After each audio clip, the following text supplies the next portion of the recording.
Good evening guys, स्वागत है आप सभी का विद्यासागर गुरुजी यूट्यूब चैनल पर। जैसा कि मेरे एक व्यूअर ने कमेंट किया है कि सर सीडीपीओ का जो टेस्ट प्रैक्टिस सेट आपको कराया था मैंने 12 स्पार्क पब्लिकेशन का, उसका मैथ सॉल्यूशन कर दिया जाए सर। तो इस वीडियो में मैं आप सभी के लिए इसका मैथ का सॉल्यूशन लाया हूं। अगर उस प्रैक्टिस सेट को नहीं देखा है तो यहाँ पर आपको आई बटन पर आपको लिंक मिलेगा, आप वहाँ से जाकर उसको देख सकते हैं। तो सॉल्यूशन स्टार्ट करते हैं। मैथ का कर रहा है कि एक व्यापारी अपने माल को लागत मूल्य से 25% अधिक पर अंकित करता है। ठीक है, तो देखिए 25% अधिक कहने का मतलब हो गया कि अगर उसका लागत मूल्य कहने का मतलब उसका कॉस्ट प्राइस जो है सीपी जो है कॉस्ट प्राइस उसका कितना है आपका 100 रुपया, तो अंकित मूल्य कितना करेगा, उस पर अंकित करेगा वो 125 रुपया। ठीक है, अंकित मूल्य कितना हो जाएगा, 25% ज़्यादा कह रहा है तो 100 का 25% हो जाएगा आपका 125। अब कह रहा है कि यदि वह अंकित मूल्य को, ठीक है, कितना 12.5% कम कर दे। ठीक है, 12.5% कम कर देगा तो कह रहा है कि उसे कितना अब लाभ मिलेगा, प्रतिशत फ्रैक्शन में ही लेकर चलना है। तो ध्यान देंगे हम लोग। तो देखिए अब हम लोग लेकर चलेंगे तो किस पे देगा डिस्काउंट, अंकित मूल्य पे। ठीक है, तो अंकित मूल्य मेरा है 125 रुपया। ठीक है, कितना कम कर रहा है, 12.5%। कहने का मतलब 100 में से 12.5 अगर हम लोग कम करेंगे तो कितना आ जाएगा, 87 दूनी 90। ठीक है, 87.5% हो जाएगा। ठीक है, 87.5 कितना पे भाई, तो 100 पे। ठीक है, कैलकुलेशन करेंगे तो 25 5 125 और 25 चौका 100। इसका पॉइंट हटाएंगे तो मेरे पास कितना आ जाएगा, 10। ठीक है, इसको हटा लीजिए, कितना हो जाएगा आपका 4 ये 5 दूनी का 10, तो 4 दूनी का 8 नीचे बच गया। कहने का मतलब 8705/8 हो गया। ठीक है, तो अब इसको कैलकुलेशन लेकर आगे चलेंगे तो मेरा कितना हो जाएगा, 8 से करेंगे तो 8 एकम 8, फिर आपका 0, 8 9 72, 3 बचेगा और इधर बच जाएगा आपका 8। तो कहने का मतलब अब उसका मूल्य कितना हो गया, 109 रुपया, और 3/8 को डिवाइड कर लेंगे जितना आएगा तो ये हो जाएगा आपका मूल्य उसका। ठीक है, तो अब हम लोग का पूछ रहा है कि कितना प्रतिशत लाभ हुआ, तो फिर ज़्यादा कैलकुलेशन करने का कोई मतलब बनता नहीं है। यहाँ पर 109 लिखा हुआ, इसका फ्रैक्शन वैल्यू लिखा हुआ, मतलब यहाँ पर क्या छिपा रहता है भाई, प्लस छिपा रहता है। ठीक है, तो प्लस कहने का मतलब कि ये जो है 109 रुपया में 9 रुपया, इसका 100 रुपया पैसा लगा था और उसका आप कितना में बेच रहा है वो 109 रुपया 3/8 में। ठीक है, तो इसका अगर निकालना रहेगा तो फ्रैक्शन देखिए 9.3/8% आपका ये एक्यूरेट आ जाएगा। ठीक है, 109.38 का मतलब समझ गए, प्लस सिंबल वहाँ है। क्लियर है, चलिए आगे बढ़ते हैं। अब अगला क्वेश्चन देखिए आपका कह रहा है कि एक परीक्षा में 19% विद्यार्थी गणित में और 10% विद्यार्थी अंग्रेजी में अनुत्तीर्ण हुए हैं। दोनों में क्या है, अनुत्तीर्ण वाला बात है। ठीक है, ध्यान दीजिएगा, यहाँ पर अनुत्तीर्ण हुए हैं।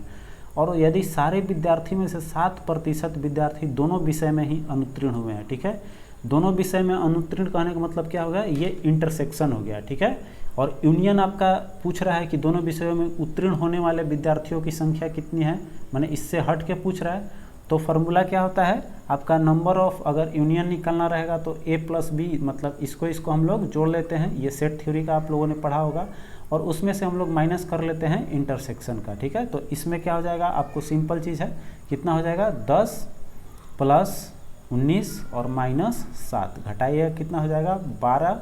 इसमें से हो जाएगा आपका 12 और 10 22। ठीक है, 22% जो है वो क्या हुआ है, टोटल क्या हुआ है, कुल मिलाकर ये अनुत्तीर्ण हुआ। ठीक है, ये कुल क्या हुआ, अनुत्तीर्ण हुआ। तो मेरा उत्तीर्ण पूछ रहा है कितना हुआ, तो 100% में से 22% क्या करेंगे हम लोग, माइनस कर लेंगे। तो कितना हो जाएगा, तो आपका हो जाएगा 78 और 20। ठीक है, 78% हो जाएगा, 78 और ये हो जाएगा 80 20 100। ठीक है, तो 78% आपका सही जवाब हो जाएगा। देखिए डी ऑप्शन आपका दे रहा है 78%, तो आपका डी ऑप्शन जो है वो करेक्ट हो जाएगा। ठीक है, आगे बढ़ते हैं। 143 नंबर क्वेश्चन देखिए कर रहा है कि यदि श्री एक्स है, कोई व्यक्ति का नाम है, कर रहा है वह अपने वेतन का 35% भोजन पर, ठीक है, किसका, वेतन का, फिर कर रहा है अपने वेतन का 5% और जो है वो बच्चों की शिक्षा पर खर्च करता है। तो कह रहा है जनवरी 2011 में उसने इस दोनों मदों पर कितना खर्च कर रहा है, 17,600 रुपया। कहने का मतलब 35% इधर कर दिया और वेतन का ये भी कर रहा है। तो वेतन का कुल कितना, ये वेतन का कुल कितना खर्च कर रहा है, वेतन का खर्च कर रहा है वो तो 35% और 5% कितना हो जाएगा आपका, कुल 40% जो है वो खर्च कर दे रहा है। ठीक है, वेतन का कितना प्रतिशत खर्च कर रहा है, 40%। तो 40% किसके बराबर है, ये है आपका, यही खर्च वाला रुपया दिया हुआ है ना, तो खर्च वाला रुपया 40% बराबर दिया हुआ है 17,600। ठीक है, तो इसको कटाइएगा तो कितना बार में कट जाएगा, 17,600 जो है वो कटाइएगा कितना बार में चला जाएगा, 40 से, तो 1 0 से 1 0, और ये 4 चौका 16, 4 चौका 16, कहने का मतलब ये हो गया आपका 440। तो हमको 100% निकालना है कि 100% जब इसका वेतन था तो कितना होगा, तो इस पर और 2 0 बैठा लीजिए आपका, तो हो जाएगा 440 पे 2 0, तो आपका हो जाएगा 44,000। 44,000 देखिए आपका ऑप्शन बी पर दे रहा है। क्लियर है, आगे चलिए अब देखते हैं अगला क्वेश्चन, इसको क्लियर कर देते हैं। अगला क्वेश्चन कह रहा है कि एक मोटर चालक जो है वो दिया हुआ है 14,76,225 मीटर स्क्वायर क्षेत्रफल वाले वर्गाकार क्षेत्र की सीमा के साथ साथ 36 किलोमीटर प्रति घंटा की गति से यात्रा करता है। वह प्रारंभिक बिंदु पर कितने समय में लौटेगा। ठीक है, तो देखिए यहाँ पर हम लोग चलेंगे, एक वर्ग है, ठीक है, इसका कुल क्षेत्रफल दिया हुआ है, तो हम लोग भुजा निकालेंगे। तो भुजा बराबर क्या होता है भाई, तो भुजा बराबर अंडर रूट एरिया होता है, यही होता है क्षेत्रफल का। तो एरिया कितना दे रहा है इसका, अंडर रूट निकाल लेंगे। एरिया मेरा दिया हुआ है 14,76,225। तो देखिए 225 लगा हुआ है लास्ट में, तो आपको तो ऐसे ही 15 आ जाएगा, और 14,76 आप देखेंगे तो लगभग 12 ऐसे हो जाएगा। कुल मिलाकर आप निकालेंगे तो आएगा इसका 1215 मीटर आएगा, एक तरफ का आ जाएगा इसका 1215 मीटर। ठीक है, तो कहने का मतलब अगर व्यक्ति यहाँ से चलना प्रारंभ करता है, ठीक है, तो 1215 इधर चलेगा, इधर चलेगा, इधर चलेगा और इधर चलेगा। चूँकि ये वर्ग है तो कुल इसका यात्रा एक चक्कर मारने में कितना इसको दूरी तय करना पड़ेगा, एक चक्कर मारने में इसको प्रारंभिक बिंदु पर जाने में इसको कितना दूरी तय करना पड़ेगा। एक चक्कर की दूरी हो जाएगा आपका 1215 गुने 4। ठीक है, तो 15 चौके 60 और 12 चौका 48। ठीक है, ये हो गया आपका इतना मीटर इसको तय करना पड़ेगा। अब देखिए दूरी जो दे रहा है वो दूरी तो निकल गया, अब आपका बच रहा है क्या चीज़, ये दे रहा है चाल। तो चाल आपका दे रहा है कितना, 36 किलोमीटर प्रति घंटा। तो इसको जब हम लोग मीटर प्रति सेकंड में बदलेंगे तो कैसे हो जाएगा 36, और जब आप किलोमीटर को करेंगे तो 5/18 से, तो इसको करेंगे तो 18 दूनी का 36, कितना आ गया 10 मीटर पर सेकेंड आ गया। ठीक है, अब देखिए ये क्या कर रहा है कि ये जो है इतना मीटर चल रहा है इतना बार में। ठीक है, तो अब हमसे पूछ क्या रहा है कि ये कितने समय में, तो समय निकालना है। तो समय बराबर क्या होता है, दूरी बटा में, दूरी है आपका इतना और चाल होता है, तो चाल हो गया आपका 10, तो कितना हो गया इतना आ गया आपका सेकंड। अब देखिए सेकंड में दे रहा है, तो सेकंड में आपका आ गया 486 सेकंड। ठीक है, अब 486 सेकंड को हम लोग मिनट में कन्वर्ट कर लेते हैं भाई। तो मिनट में कन्वर्ट करने के लिए कितना से करना पड़ेगा, 60 से डिवाइड करना पड़ेगा। तो 60 से डिवाइड करेंगे तो चाहे कितना बार में चला जाएगा, 60 से करेंगे भाग तो चला जाएगा 8 छके 48, मतलब कि हो गया आपका 8 मिनट। तो ऐसे हो गया, और इसमें बच गया कितना एक्स्ट्रा, 480 में से 6 बच जाएगा, तो 8 मिनट और बच जाएगा आपका 8 मिनट 6 सेकंड। ठीक है, 8 मिनट 6 सेकंड देखिए ऑप्शन में, सी ऑप्शन पे दे रहा है। क्लियर, समझ में आ गया आप लोगों को। चलिए आगे बढ़ते हैं, 145 नंबर क्वेश्चन देखिए, कह रहा है कि 800 रुपये की राशि 3 वर्षों में साधारण ब्याज 920 रुपये आ जाता है। ठीक है, यदि दर 3% प्रति वर्ष बढ़ा दी जाए तो समान अवधि में वह कितनी राशि हो जाएगी। देखिए ये तो साधारण ब्याज का है, तो ज़्यादा दिमाग नहीं लगाना है। 800 का 3% सीधे निकाल लीजिए और 3 वर्ष में उतना बढ़ा के इसमें जोड़ दीजिए, आंसर हो जाएगा आपका। तो 800 का देखिए, 800 का 3% कितना हो जाएगा, 3% निकालेंगे, प्रतिशत जब हटाएंगे तो आपका कितना हो जाएगा, ये हो जाएगा 100। तो 2 0 घटाएंगे, कहने का मतलब एक साल में कितना रुपया उसको ज़्यादा देना पड़ेगा। अगर 3% बढ़ा दिया जाए तो एक साल में 24 रुपया उसको बढ़ा के देना पड़ेगा।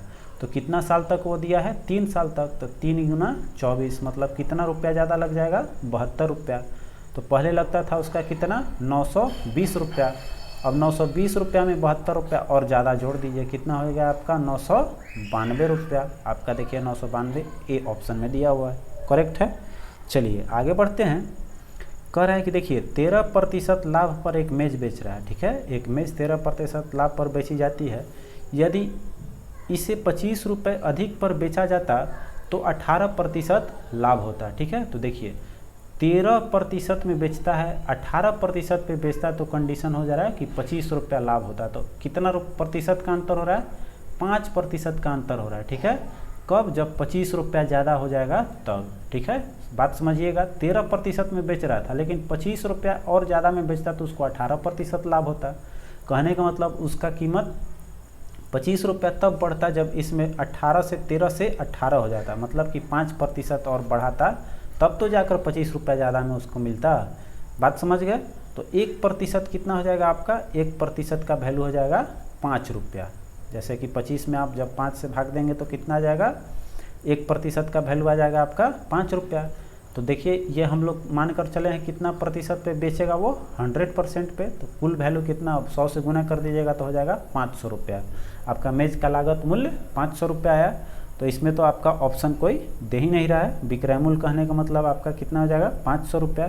तो ये तो आपका इसमें कोई अवेलेबल ऑप्शन है ही नहीं, ठीक है। तो लागत मूल्य आपका इसमें से कोई नहीं हो जाएगा। क्लियर है? चलिए आगे बढ़ते हैं। कह रहा है कि एक समबाहु त्रिभुज की माध्यिका, माध्यिका मतलब समझते हैं जो भुजा को बराबर भागों में काटती है। तो समबाहु त्रिभुज का अगर ये आपका माध्यिका है जिसका कि ऊंचाई दे रहा है कितना? 6√3, ठीक है। 6√3 सेंटीमीटर है। यदि त्रिभुज का क्षेत्रफल अब पूछ रहा है, अब उस त्रिभुज का क्षेत्रफल कितना होगा, ठीक है। तो ये देखिए सिंपल चीज़ है, आप लोग अगर जानते होंगे तो तुरंत बना लीजिएगा कि ये जो 6√3 दे रहा है इसका मतलब 6√3 कब होगा? तो आपको पता होना चाहिए कि ये जो होता है इसका किसका होता है? अगर ये दोनों कंडीशन है कि अगर ये 2a और 2a बटा हुआ है तो इसका कितना होता है? हाइट √3a होता है, ठीक है। तो √3a होता है। तो √3a कहने का मतलब जो है √3a से कंपेयर करेंगे तो भुजा इसका निकल जाएगा कितना? तो √3 से 3 चला जाएगा तो मतलब भुजा आपका कितना आ जाएगा? भुजा आपका आ जाएगा √3a इक्वल टू कितना करेंगे हम लोग? √3a इक्वल टू अगर 6√3 करेंगे तो 3 से 3 कट जाएगा तो आपका a बराबर आ जाएगा 6। तो भुजा कितना बताएं? भुजा आपका होता है 2a। तो 2a कहने का मतलब 6 दूनी का 12 हो जाएगा, ठीक है। तो 12 सेंटीमीटर आपका भुजा आ गया।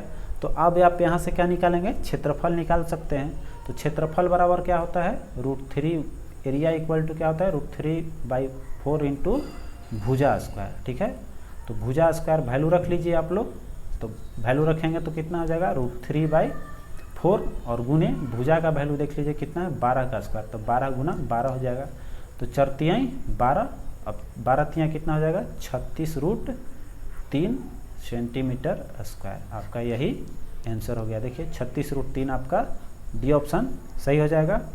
चलिए अब आगे बढ़ते हैं, इसको क्लियर कर दे रहे हैं।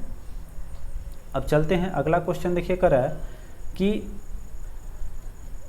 a + a का स्क्वायर बराबर दे रहा है 3, फिर कर रहा है a³ + 1/a³ का मान बताना है कितना होगा। तो देखिए यहाँ पर अगर a + 1/a का स्क्वायर इक्वल टू दिया हुआ है 3, तो हम लोग फटाक से क्या करेंगे? इसको इधर लाकर स्क्वायर रूट में कन्वर्ट कर लेंगे। तो इसका इधर लाएंगे तो कितना हो जाएगा? √3 हो जाएगा। ये स्क्वायर इधर आएगा तो वर्गमूल बन जाएगा, वर्ग है इधर। तो अब हम लोग q का वैल्यू लाएंगे तो q वाला फार्मूला पे मिल जाएगा मेरा ये चीज़, ठीक है। तो यहाँ पर देखिए q करेंगे, अब दोनों तरफ q कर रहे हैं तो a + 1/a का होल क्यू बराबर हो जाएगा √3 का होल क्यू। दोनों तरफ हम लोग घन कर दिए, ठीक है। दोनों तरफ क्यूब कर दिए। अब देखिए कुछ नहीं, इसको बस फार्मूला, जनरल फार्मूला पे हम लोग हल करेंगे। तो ये फार्मूला होता है a + b का होल क्यू बराबर क्या होता है भाई? तो a³ + b³ + 3a² होता है फार्मूला। 3ab या 3a इंटू b और इंटू में होता है फिर आपका a + b, यही फार्मूला होता है। इस फार्मूला पे हम लोग लगा लिए तो आपका a से a तो कट जाएगा, ठीक है। और इधर आपका बच गया √3 का होल क्यू, ठीक है। इसको आगे हल करते हैं हम लोग। तो यहाँ पर क्या बचा? a³ + 1/a³ यहाँ पर क्या बच गया 3 इंटू ए प्लस 1/a।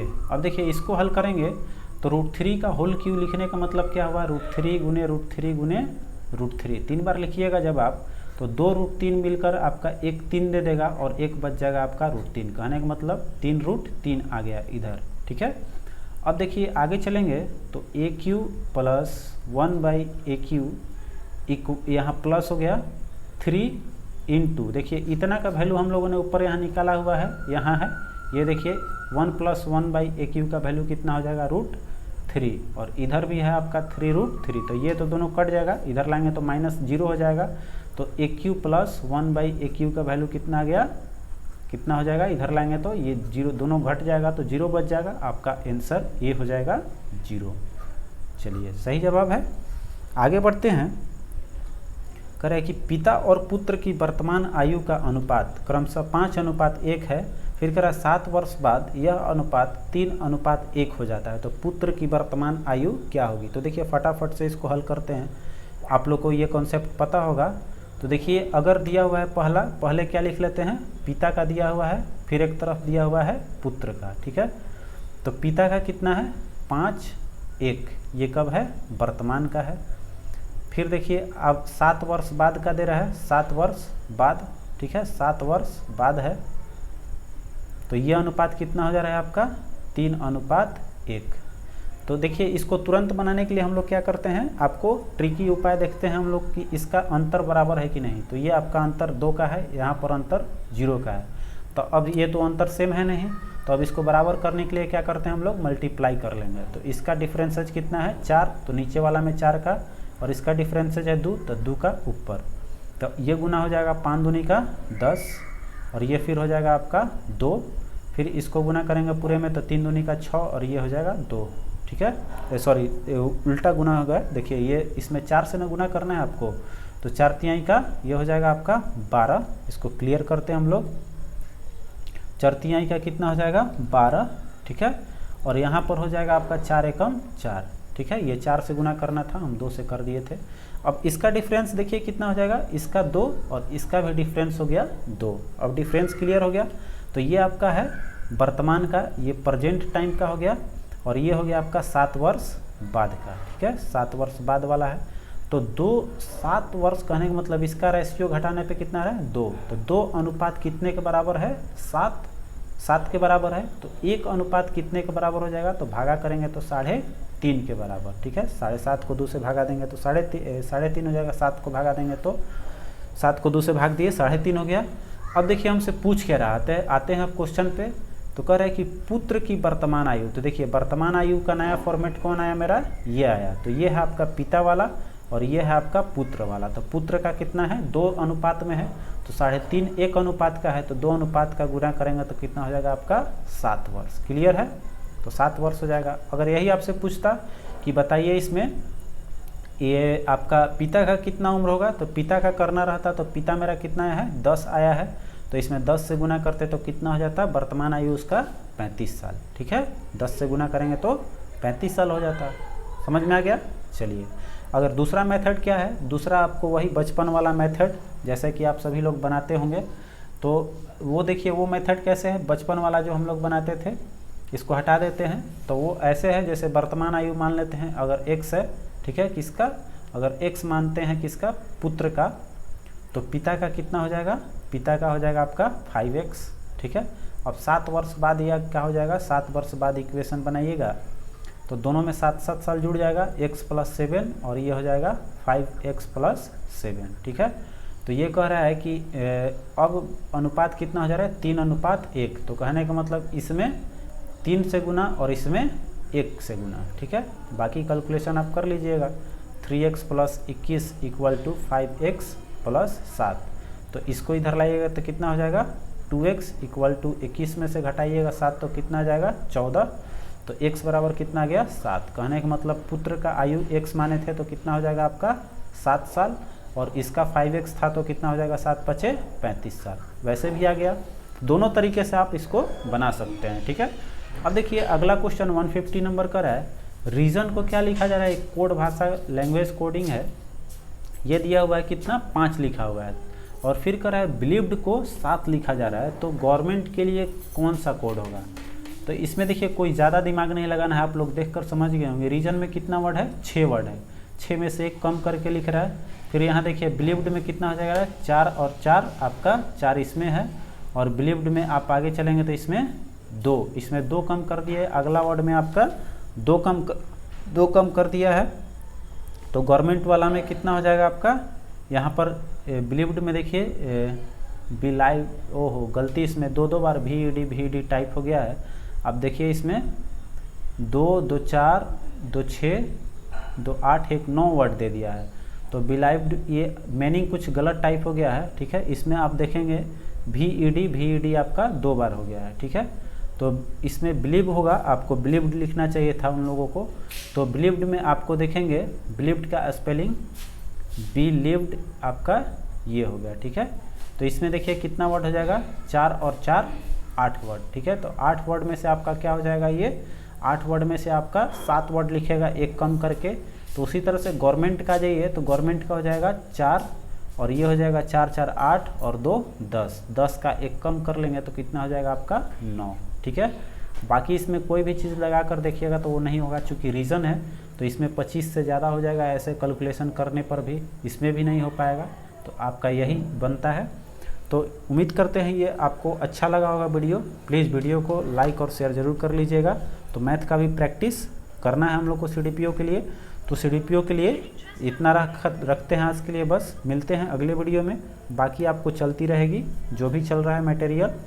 तो इस चैनल पे ज़्यादा से ज़्यादा लोगों को जोड़े और लोगों को शेयर करें वीडियो। अच्छा लगे तो लाइक भी कर दीजिएगा। मिलते हैं अगले वीडियो में। जय हिंद।